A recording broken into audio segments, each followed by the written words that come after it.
Halo YouTube, welcome back to another episode. Seperti biasa, gue tuh seneng banget ngeliatin kalian yang selalu setia nontonin episode-episode di Michi Diary.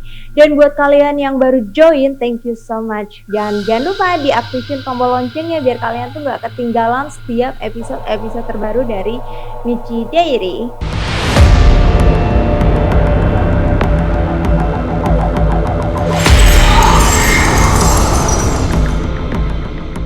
Nah sekarang gue mau cerita lagi nih, yang pasti ini adalah true story ya guys, dan sedikit menggemaskan gitu di setiap episodenya. Dan cerita yang mau gue bawain ini adalah cerita tentang seorang wanita yang menginginkan kehidupan dan semua yang ada di dalam diri temannya ini untuk dia milikin, dan dia lakukan dengan cara membunuh temannya. Dan langsung aja kita bahas kisahnya di Cesaci. Cerita bersama Michi. Jadi kejadian ini terjadi di Melbourne, Australia pada tanggal 1 Maret 1999. Kasus ini dialami oleh Russell Barber yang usianya saat itu 16 tahun dan tersangka utamanya yaitu temannya sendiri dan temannya bernama Caroline Red Robertson dan usianya 19 tahun, dia 3 tahun lebih tua dari Rahel. Nah sebelum masuk ke ceritanya, gue mau kasih tahu dulu nih atau latar belakangnya ya dari si Rahel dan juga Caroline ini. Jadi gue mau kenalin dulu keduanya. Yang pertama adalah Rahel Barbel. Jadi dia lahir pada tanggal 12 September 1983. Dia terlahir di keluarga yang sangat bahagia. Dia adalah anak pertama dari 3 bersaudara. Satu adiknya bernama Rose dan satu adiknya lagi bernama Heather.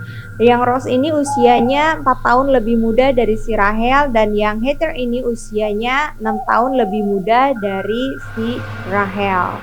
Nah, si Rahel ini terlahir di keluarga yang pencinta seni ya. Jadi papanya itu adalah seorang pelukis dan juga pemahat mainan.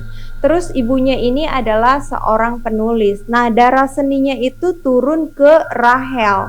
Jadi dari kecil itu Rahel tuh nggak suka belajar guys. Dia nggak suka matematika, dia nggak suka bahasa, dia nggak suka apapun itu kecuali dia suka seni tari.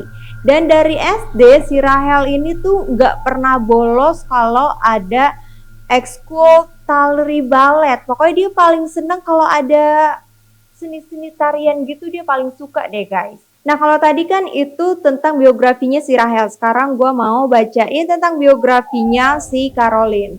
Jadi Caroline ini adalah 3 bersaudara sama seperti Rahel. Bapaknya namanya Bapak David dan ibunya bernama Ibu Gail Wright. Nah, satu adiknya si Caroline itu teman deketnya adiknya si Rahel, yaitu si Rose, namanya Kate. Nah, kehidupan si Caroline ini berbanding dengan si Rahel. Jadi kalau Rahel tadi kan dia dilahirkan di keluarga yang bahagia ya, dengan orang tua yang sangat menyayanginya. Sedangkan Caroline ini dari keluarga broken home. Jadi orang tuanya itu pisah saat si Caroline ini berusia 16 tahun. Pas pisah itu papanya nih kawin lagi dengan wanita yang lain. Dari situlah si Caroline nih merasa iri kalau ngelihat ada keluarga yang utuh gitu loh, ada punya ayah, punya ibu gitu, dan dia haus akan kasih sayang seorang ayah gitu. Nah Caroline juga sama kayak ibunya guys, dia juga depresi, tapi depresinya Caroline ini sampai parah banget, sampai dia tuh suka kejang-kejang kayak epilepsi gitu guys. Nah si Caroline ini juga sering dikucilkan di lingkungannya. Jadi Caroline ini adalah anak yang ansos sebenarnya, dia tuh beda banget sama si Rahel. Kalau Rahel kan orangnya gampang berbaur gitu, berteman sama orang tuh mau. Kalau si Caroline ini dia tuh kayak maunya menyendiri aja. Nah menurut salah seorang psikolog yang pernah pegang si Caroline, jadi dia tuh pernah menggambar atau melukiskan dirinya ya dengan tinta warna hitam, terus digantung gambarnya. Jadi kayak bener-bener depresinya tuh udah tingkat tinggi guys, kalau menurut dari si psikolog.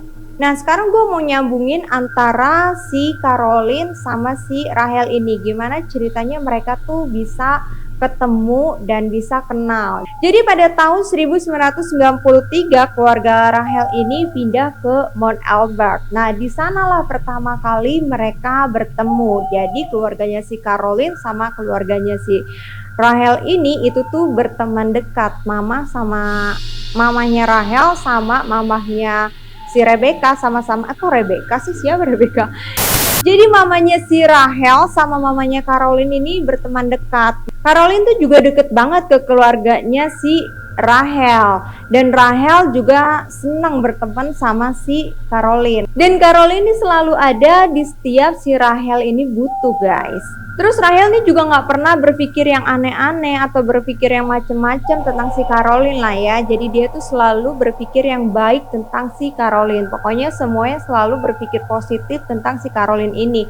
Sampai akhirnya si Caroline ini ngerasa iri dengan kehidupannya si Rahel. Dia ngelihat kayak keluarganya nih, seharusnya gue yang ada di sini gitu loh. Seharusnya yang jadi si Rahel tuh gue gitu. Gue pengen banget ada di sini, punya orang tua yang sayang sama dia, adik-adik juga sayang sama dia, dan ada ayahnya juga yang bener-bener memperhatikan dia gitu. Jadi dia ngerasa iri dengan kehidupannya si Rahel. Terus dia juga iri sama kecantikannya si Rahel yang gak dimilikin sama si Caroline. Nah, sampai pada akhirnya di tahun 1996 sampai 1997 Caroline ini bekerja sebagai babysitter untuk Rahel dan juga adik-adiknya. Nah, semakin kenal dan ya Caroline tuh ke keluarganya si Rahel. Pada saat Rahel berusia 15 tahun, tepatnya di tahun 1998, dia pernah bicara pada orang tuanya untuk meminta keluar dari sekolahnya karena si Rahel ini tuh pengennya masuk sekolah seni tari. Nah, terus mamanya tuh langsung mengizinkan ya, walaupun sebenarnya tuh papanya nggak ngasih izin, kayak lu sekolah yang bener aja sih gitu kan, gak usah ikut-ikutan jadi seni gitu.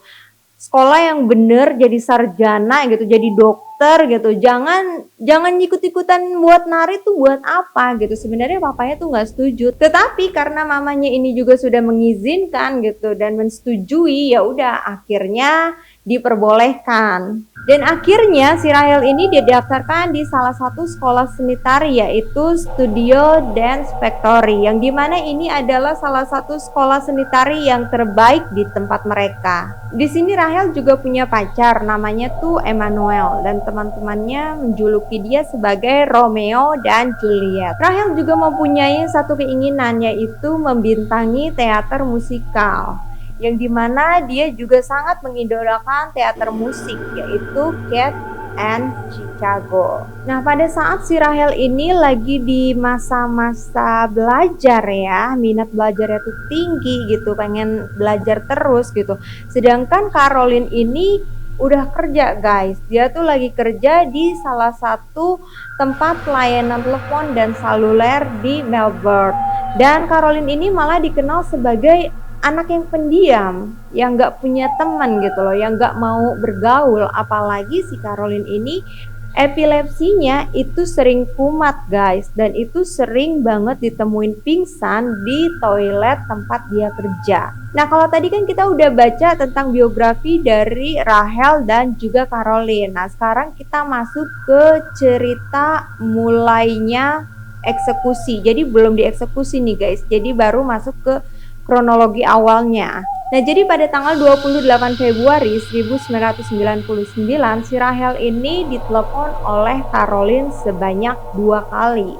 Yang pertama itu di jam 5:24 sore dan bicara selama kurang lebih 15 menit. Terus ditelepon lagi yang kedua di jam 5:45 menit dan itu selama 30 menit. Nah, terus kebesokan harinya itu di tanggal 1 Maret 1999 di jam 9:30 pagi, seperti biasa tuh ya, si Rahel ini pergi sekolah, diantar sama papanya sampai ke stasiun tram.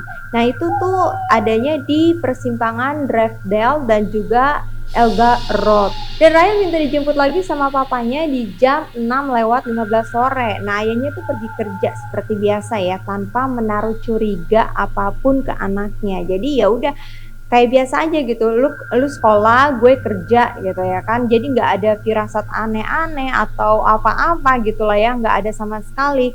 Sampai akhirnya sore pun tiba, si papanya ini balik lagi ke stasiun itu buat jemput si Rahel. Tapi ternyata pas ditunggu itu nggak ada Rahel di pemberhentian itu.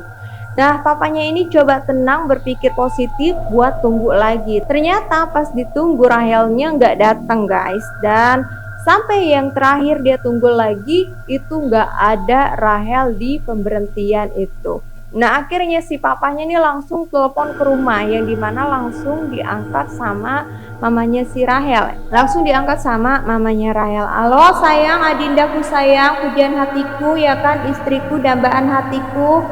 Gimana nih kesayanganku si Rahel, udah pulang ke rumah apa belum gitu ya kan. Terus mamanya tuh jawab katanya, apa Adinda? Apa Adinda? Apa Kakanda? Gak ada Kakanda. Biasanya kan si Rahel kan dijemput sama Kakanda. Mana mungkin dia bisa pulang sendiri ya kan? Kagak mungkin. Coba tolong deh. Biasanya Rahel tuh gak pernah pulang telat. Coba tolong dong dicari yang benar gitu. Terus papanya tuh ngeyakinin gitu kan, karena si mamanya ini udah panik gitu, takut terjadi apa-apa, jadi dia tuh udah berpikir yang negatif aja. Terus papanya tuh ngeyakinin dengan kata-kata yang positif ya. Coba-coba mama tuh ini deh, telepon pacarnya Rahel, siapa tahu dia tuh lagi janjian sama Rahel gitu kan. Terus ditelepon lah itu, halo Tong, lu lagi janjian sama anak gua nggak, ketemu nggak gitu kan. Apalagi makan, apalagi jalan bareng gitu, soalnya si Rahel nih belum pulang sampai sekarang gitu kan, papanya udah nungguin di stasiun tuh nggak ketemu-temu gitu. Terus ternyata si pacarnya bilang, iya tante, mohon maaf lahir batin ya, hari ini nggak ada. Gue lagi kesambet aus sini. Saya lagi nggak sama Rahel, emang nggak ada janjian juga hari ini tante, mohon maaf katanya gitu. Oh ya udah makasih ya, ntar kalau ada kabar tentang anak saya kabarin ya Tong katanya. Ya udah akhirnya ditutup deh tuh. Jadilah hari itu mereka saling mencari si Rahel, dan hari itulah ditetapkan bahwa Rahel tidak pulang ke rumah, dan langsung si papanya ini kasih tahu ke polisi bahwa anaknya itu hilang. Dan hilangnya ini bukan hilang yang begitu saja, tapi hilangnya tuh nggak mungkin hilang yang main-main gitu ya kan, karena tuh si Rahel ini bukan anak yang punya masalah di sekolah, apalagi punya masalah di rumah. Jadi nggak mungkin dia tuh kabur atau hilang begitu aja, pasti tuh ada sesuatu yang aneh gitu kan. Nah akhirnya polisi ini menginterogasi semua orang-orang terdekatnya Rahel, termasuk dia tuh menginterogasi orang-orang di sekeliling sekolahnya si Rahel. Nah sampai polisi ini akhirnya tahu kalau Rahel jalan sama teman-temannya itu pulang sekolah jam 5:35, itu mereka jalan menuju ke Bridge Road, dan mereka bubar di sana, atau enggak mereka berpisah di sana. Jadi tuh cuma jalan doang sampai ke tempat tujuan, habis itu nggak tahu lagi dia tuh kemana. Dan dari situ ada satu orang saksi lagi, yaitu temannya si Rahel sendiri. Dia mengatakan bahwa saat itu dia juga ketemu nih sama si Rahel, dia lagi jalan sama temennya, dan dia berhenti di stasiun Fragrance. Tetapi dia tuh nggak lihat nih perginya kemana, detailnya kemana gitu kan. Dia cuma taunya tuh dia berhenti di stasiun Fragrance, abis itu udah nggak tahu lagi dia mau kemana, dia ngapain, dia nggak tahu. Nah dia bilang katanya kalau si Rahel sama temennya ini tuh berbeda banget gitu. Rahelnya cantik, modis ya kan, sedangkan temennya tuh pokoknya berbeda lah. Si Rahelnya ini udah cantik, temennya tuh kebalikannya gitu ya kan. Pakaiannya si Rahel rapi, dianya kebalikannya gitu pokoknya. Terus polisi ini meminta untuk temannya itu menyebutkan lagi ciri-ciri dari temennya Rahel yang dia lihat itu, terus sambil digambar. Nah pas digambar barulah keluar gambarnya itu sketnya mirip kayak si Caroline. Orang tuanya si Rahel ini tuh udah senang, kayaknya anak gue sama Caroline deh Pak, udah nggak apa-apa deh Pak kalau sama Caroline mah saya kenal kok gitu kan.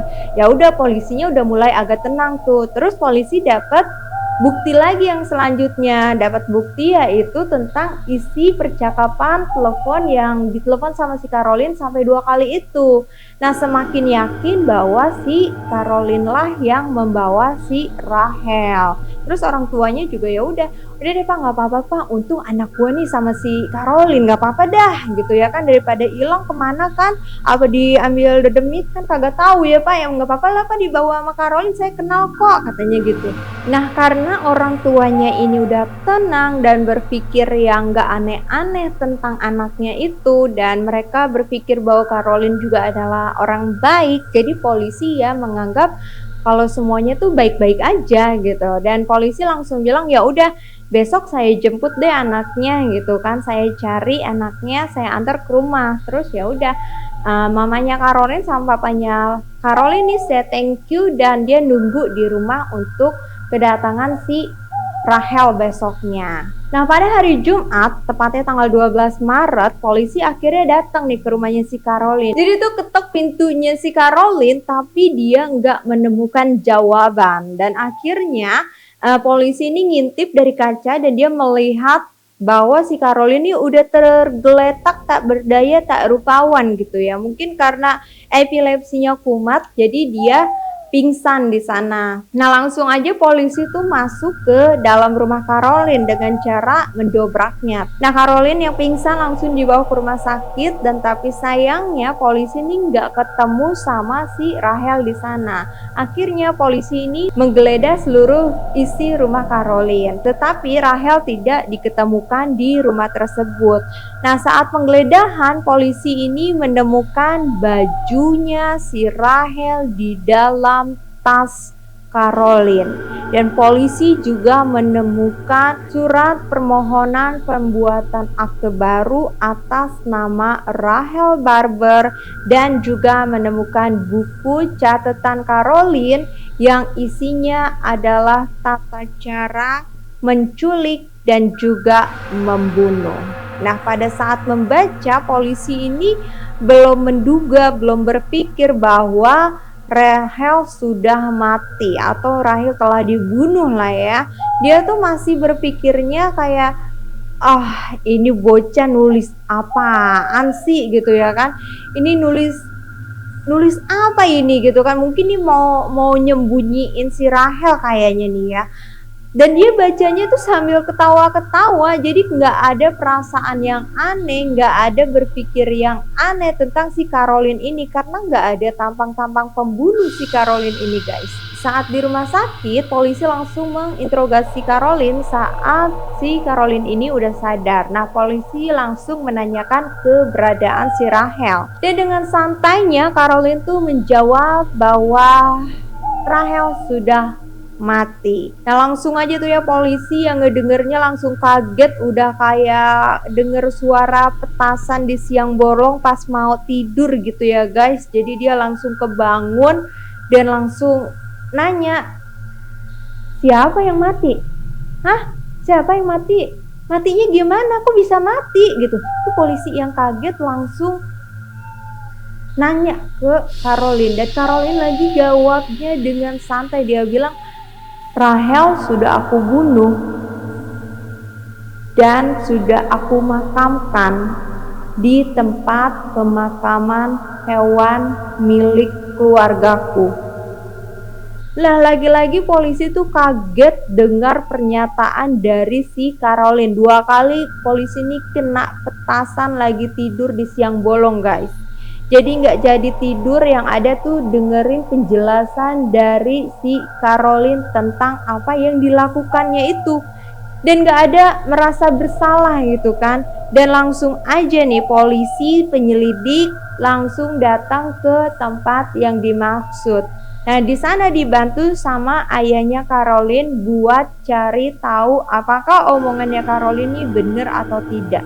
Dan ternyata benar aja guys, dimakamkan di lubang yang tidak terlalu dalam di tempat pemakaman hewan. Dan pada saat itu Caroline langsung ditahan karena kasus pembunuhan dan langsung diinterogasi hari itu juga ya, menit itu juga. Tapi sangat susah guys buat interogasi si Caroline ini. Karena Caroline ini depresi, Caroline akhirnya menjelaskan dengan cara yang tidak jelas. Dan dengan cara psikiater lah akhirnya Caroline ini bisa menjelaskan apa yang terjadi pada saat itu. Dan inilah dia kronologinya. Jadi pada tanggal 28 Februari dia tuh menelpon Rahel untuk menawarkan suatu pekerjaan. Tetapi itu sebenarnya cuma bohong dan dia tuh menawarkan $100 untuk kerjaan yang dia berikan.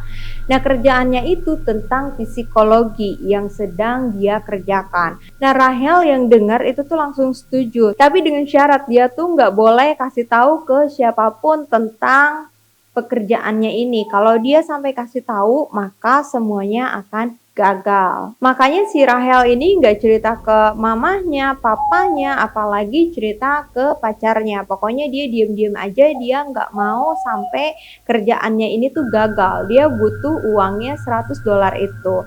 Nah, saat Rahel pulang sekolah, dia ngajak si Rahel untuk berhenti di stasiun deket rumahnya yang tadi itu. Di dalam rumah, Caroline ini udah nyiapin pizza yang udah dikasih bubuk bius.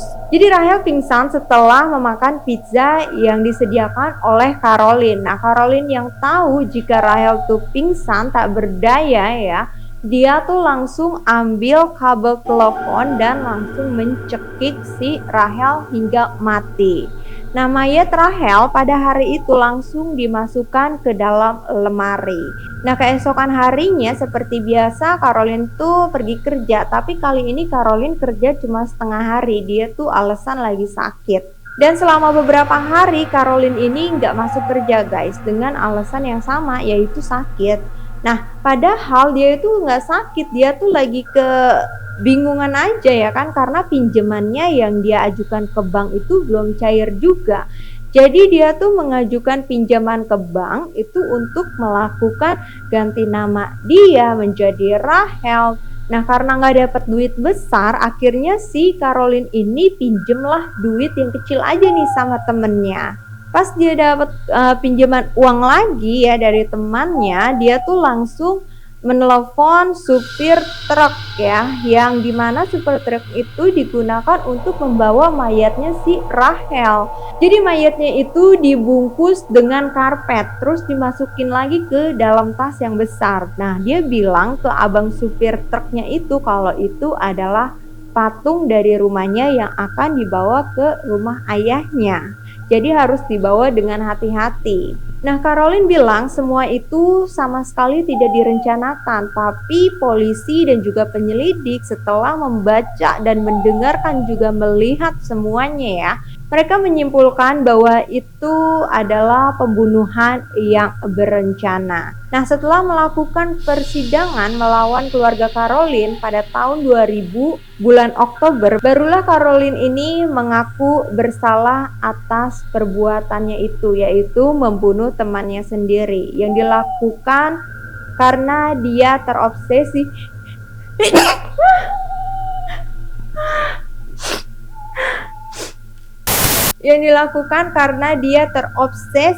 karena ingin menjadi si Rahel.